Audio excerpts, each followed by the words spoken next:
Vitajte pri ďalšej epizóde nášho knižničného podcastu. Marec je nielen mesiacom kníh, ale aj mesiacom žien, takže dnes sa zameriame na kombináciu oboch, ženy a knihy.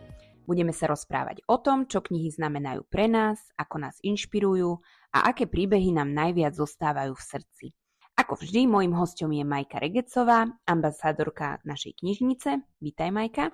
Ďakujem. Dnes to bude trošičku netradičné. Rozhodla som sa takto na diaľku zapojiť aj kolegyne knihovničky z našej potatranskej knižnice a položila som im počas minulého týždňa niekoľko otázok. Odpovede vám budem postupne čítať a do toho sa budem pýtať aj na tieto otázky priamo Majky. Takže začneme prvou otázkou. Ktorá kniha ti ako žene najviac zostala v srdci a prečo? Keď som si tak pozrela zhrnutie toho, čo kolegyne spomínali, mali tam rôzne knihy, ktoré ich hlboko zasiahli alebo inšpirovali a v odpovediach sa najmä objavili príbehy odvahy, životných lekcií a aj lásky, samozrejme, to nesmie chýbať. Vyzdvihli niektoré knihy, napríklad Puštný kvet, keď nepoznáte, je to pomerne taká známa kniha, príbeh somalského dievčaťa, ktorý bol, myslím, aj sfilmovaný. Áno, bol však. áno. Potom Ako zastaviť čas, kniha o živote, láske a prijatí prítomného okamihu. Autor je Matt Haig. Poznám od neho knihu Polnočná knižnica. Veľmi dobré čítanie na zamyslenie. Myslím, že aj Ako byť šťastný alebo niečo motivačné. Veľmi povzbudzujúce čítanie. Všetky knihy od neho, ktoré som čítala, boli fajn. Potom tu máme trilógiu Divergencia od Veroniky Roth. To je vlastne taká dystopia. To bolo tiež sfilmované. To bolo tiež sfilmované a vlastne inšpirovalo to niektorú našu kolegyňu v tom, že hlavná hrdinka je silná a nezlomná. Naozaj to tam tak bolo. Potom tu máme Divoké labute od Jung Chang. Príbeh 3 generácií žien. Takže v tomto bola taká inšpirácia. Potom Madisonské mosty. To je také známe, celkom taká klasika. Ja to ako film. Ja tiež ako film. Intenzívny príbeh lásky, takže toto zostalo najviac v srdci. Naozaj to bolo také, že jedno oko nezostalo suché po tom filme. A potom máme Kde raky spievajú. To je také niečo súčasnejšie. Ide tam vlastne o dobrodružstvo, o prírodu.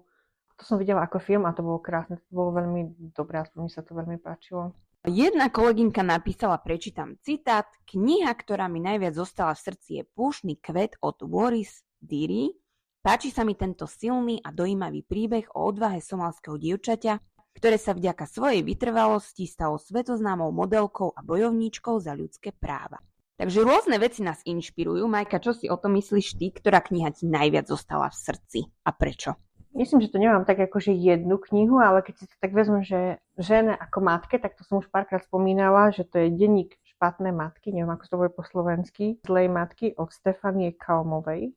To je také, že nech sa deje čokoľvek, alebo že proste nech si akákoľvek matka, tak nakoniec sa to nejako dá, keď to dokážeš zvládnuť tú situáciu, môže sa to hocičo.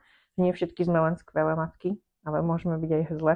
Keď som bola ako žena alebo ako dievča, tak som milovala príbehy celé série 7 labiek za peny od Thomasa Brezinu po Slávnu Peťku od Enid Blytovej. A tam sa mi veľmi páčilo, že keď som bola ešte malá, tak to bolo vždy musíš mať upratané, musíš mať šaty, vyzerať dobre. A tam to tak nebolo. Tam bolo dievčatá, ktoré boli ako muži a nemuseli vedieť variť. Si mohli robiť, čo len chceli, mohli mať krátke vlasy, volali ich mužským menom. Alebo neupratuješ, tak nie je to nejaká hrozná tragédia životná, ani sociálna. Dá sa to ziť aj takto. Pre ženu vnútorne precíťujúcu alebo niečo také. To je básnická zbierka od April Green Rozkvitni pre seba. O tom, ako mať sám seba rád, ako sám seba vnímať a keď človek má rád sám seba, tak majú radi aj ostatní. Alebo je mu to proste jedno, že či ho niekto nemá rád, lebo najdôležitejší som pre seba ja. A to je veľmi taká podľa mňa silná téma hlavne pre ženy, mať sám seba rád. A presne nebyť pod takým tlakom tej spoločnosti ako v Slavnej Peťke. Čiže to môžeme si za radom prečítať a nás to nejako povzbudí do života. Ďalšia otázka. Je nejaká kniha, ktorá ti pomohla v náročnom období života? Takže zase prečítam nejaké odpovede našich kolegyň. Duchovná opora, Sväté písmo Biblia. Potom tu máme Malý princ od Exupéryho. Vianočné prasiatko od J.K. Rowlingovej. Mesto osamelosti od Olivie Link.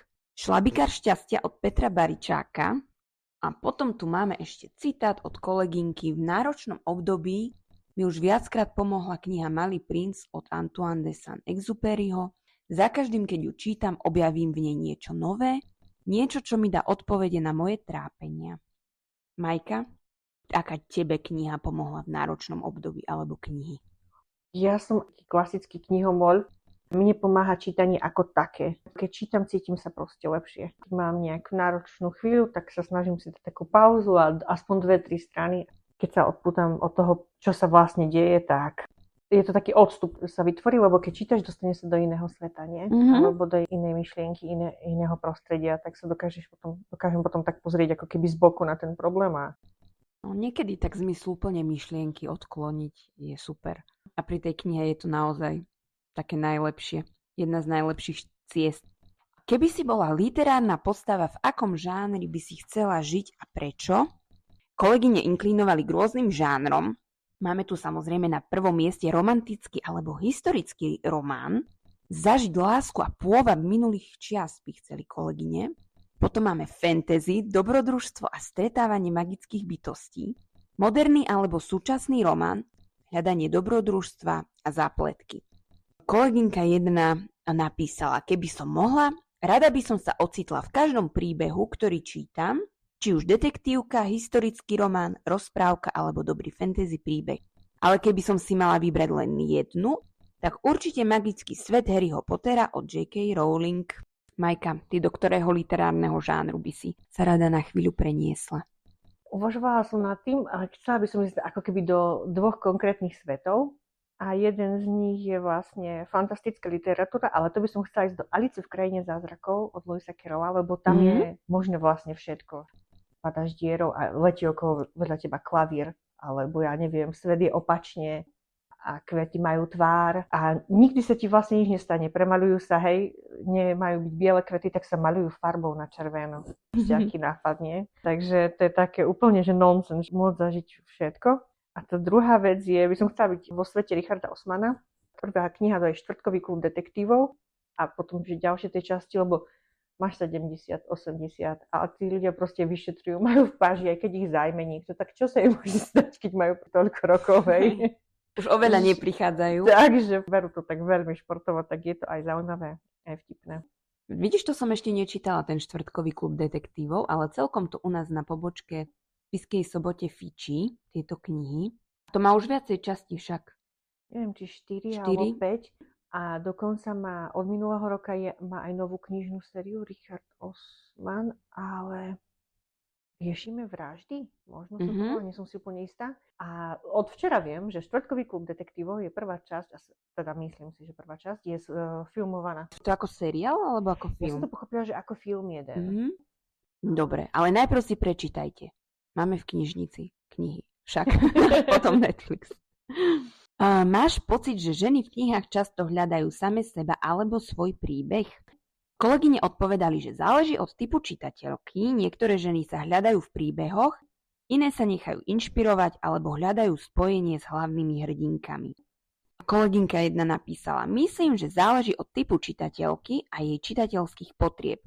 Tie, ktoré to ťahá za hľadaním samej seba, si takú knihu do života pritiahnú, pokrejú a pôjdu na ďalšiu, ktorá ich bude sprevádzať na svojej ceste.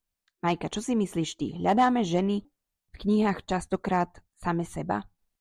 Áno, ale nemyslím si, že iba ženy. Myslím, že to robia aj deti, dospelí, aj muži. Všetci, áno, lebo podľa mňa aj muži, keď sa hovorí, že čítajú také, že detektívne viac, alebo také faktickejšie veci, nie veľmi emocionálne, tak asi to chcú zažiť, to dobrodružstvo. A deti, to je skvelé, nie, že zajac na teba rozpráva. A v detskej izbe naozaj sa potom hrajú a veria, že ten zajac, alebo to autíčko, alebo ktokoľvek na ňo rozpráva. A on s ním proste vedie život, ani nie, že rozhovor, ale naozaj prežívajú spolu. Všetko je možné na chvíľu. Tak. Myslíš si, že ženy čítajú inak ako muži? Kolegyne pozorovali, že ženy čítajú s dôrazom na emócie a atmosféru, zatiaľ čo muži častejšie siahajú po detektívkach, sci-fi, odborných alebo populárno-naučných knihách. Ženy sa stotožňujú s postavami a prežívajú príbeh, muži často čítajú pre vedomosti alebo akciu. To je taký názor, ktorý prevládal, ale podľa toho, čo si ty hovorila pred chvíľou, možno, že to ani tak nie je, že všetci majú nejaké emócie počas toho čítania, aj muži, aj ženy. Jedna kolegynka napísala, ženy sa skôr nechajú pohltiť prostredím, atmosférou a vzťahmi medzi postavami, dumajú nad myšlienkami, zatiaľ čo muži siahajú skôr po detektívkach, thrilleroch, sci-fi alebo populárno-naučnej literatúre. Tak čo, Majka, si myslíš o tom? Čítajú muži inak? Počula som taký názor psychologičky, alebo teda už teraz takého prúdu psychológov, ktorí hovoria, že neexistuje ako keby že rozdelenie na mužskú a ženský život, ale že každý z nás má v sebe mužskú a ženskú časť a že podľa toho, ktorá časť je ako keby silnejšia, alebo ktorú časť potrebuješ nasýtiť, dajme tomu, že ktorej niečo chýba, tak podľa toho. Takže to mi príde reálnejšie, lebo napríklad ja poznám aj názor, že muži menej čítajú, ale tým, že pochádzam aj z vedeckého prostredia, tak nemám pocit, lebo veľa literárnych vedcov sú muži a ja neviem, píšu básne, čítajú básne a básne sú predsa len mnohokrát o emóciách. Viac o tomu zastavení, než o tom príbehu alebo naučení. Tak mi to tak proste nepríde. Ja tiež z toho pozorovania, ako nie je to úplne časté, ale máme pár čitateľov, ktorí povedali by sme, že po tejto knihe by siahla skôr žena než muž a on hocikedy ten konkrétny pán čitateľ príde a si povie, že jemu vôbec nerobí problém čítať takéto príbehy a že on má chuť niekedy si aj toto prečítať. A že je to také, že by sme to skôr prioritne dali žene, ale že možno práve v tej chvíli potrebuje nejakú tú časť v sebe nasýtiť takým tým príbehom iným trochu, tak ako si vravela. A potom bežne čítať detektívky a thrillery a v pohode také niečo, čo by sme zase posunuli skôr na tú chlapskú, mužskú stranu, ale niekedy si prečíta akože román ženský v pohode. Ja poznám aj manželov, ktorí si vymieňajú knihy. Takže napríklad, no a sú to heterosexuáli, takže jeden je muž, jedna je žena. A proste čítajú nie všetky knihy, ale niektoré knihy čítajú rovnaké. Ale tak asi každý z nás číta niekedy horor, ktorý je, dajme tomu, že mužský žáner, alebo krimi, alebo detektívku a tak, takže... Mám pocit, že keď žena siahne po takom, že thriller, alebo krimi, alebo čo, tak nám to príde také normálne. Ale keď muž si zoberie nejakú, ja neviem, evitovku, tak už je to také, že nie, že také zvláštne trošku, ale mali by sme búrať tieto predsudky. Tak, aby sa mohol čítať kdekoľvek. Áno, a čokoľvek. Áno. Akú úlohu zohráva kniha v tvojom živote? Tak to sme sa knihovníčok opýtali tak veľkú, si myslím. Chodíme do práce kvôli knihám. Ale máme tu aj iné odpovede. Kolegyne zdôraznili, že knihy sú útočiskom, zdrojom inšpirácie a relaxu, spôsobom sebapoznania a obohacovania života. Kniha je pre mňa odjakživa odpojenie sa od reality, schovanie sa v príbehu, cestovanie bez cestovania, spoznávanie nového, čas oddychu, čas pre seba a so sebou. Majka, akú úlohu zohráva kniha v tvojom živote? Kľúčovú. To je asi jediné slovo, ktoré to najviac vystihuje, lebo keď mám akože taký ťažší obdobie, tak vtedy menej čítam.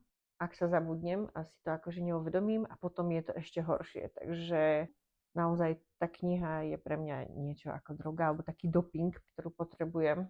A doma sme čítali vždy, keď som myslím, že ešte keď som bola dieťa s rodičmi, tak každý u nás doma čítal. A teraz, keď už mám tiež svoju rodinu, tak tiež už takto fungujeme. Každý má tie svoje aj časti knižnice, aj niekoľko políc. Každý má tie svoje knihy, čo ho zaujíma. Hej.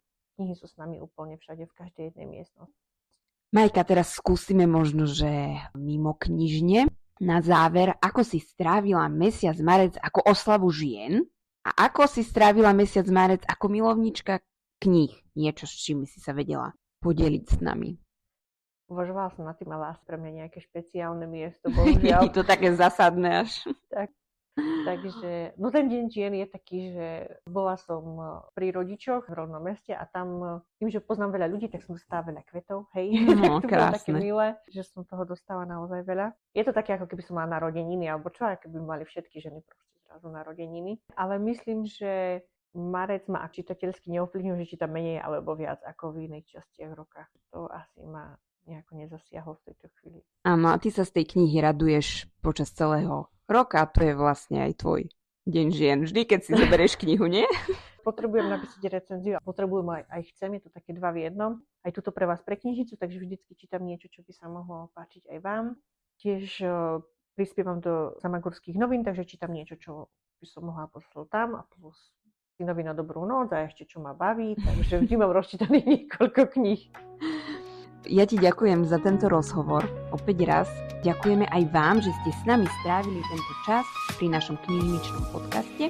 No a ak ste na to náhodou zabudli, tak vďaka tomuto podcastu vám pripomíname, že je stále marec, mesiac žien a kníh. Apelujeme najmä na ženy, nájdite si chvíľku pre seba a svoju obľúbenú knihu a možno siahnite po niektorom z našich tipov, ktorý sme vám teraz priniesli, príďte si vypožičať aj z našej knižnice. Radujte sa z tých kníh, lebo to je tiež malá oslava, keď pri tom možno takom hektickom spôsobe života siahneme večer alebo kedykoľvek, keď vám to vyhovuje po tej knihe. Majka, ďakujeme ešte raz za dnešnú inšpiráciu a milú spoločnosť. Tešíme sa niekedy na budúce opäť.